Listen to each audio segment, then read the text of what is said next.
MGNREGA అంటున్నాం.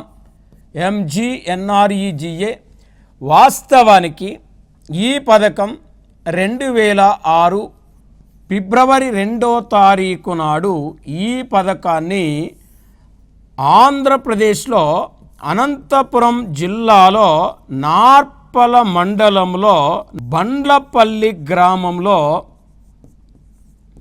భారత మాజీ ప్రధానమంత్రి మన్మోహన్ సింగ్ ఈ పథకాన్ని ప్రారంభించడం జరిగింది.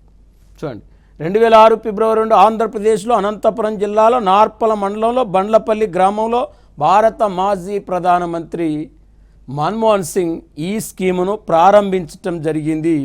వాస్తవానికి ఈ పథకం యొక్క ఉద్దేశం అంటే మహాత్మా గాంధీ జాతీయ గ్రామీణ ఉపాధి హామీ చట్టం అంటున్నాం, పార్లమెంటు చేత ఆమోదించబడి అమలు చేయబడుతున్న పథకం ఇది. మరి పార్లమెంటు చేత ఆమోదించబడి అమలు చేయబడుతున్న పథకం కాబట్టి మరి ఈ స్కీమును స్టడీ చేస్తే ఇక్కడ మనకు గ్రామీణ ప్రాంతంలో భూమి లేని నిరుపేదలకు ఉపాధి కల్పించడమే ఈ పథకం యొక్క ఆశయం.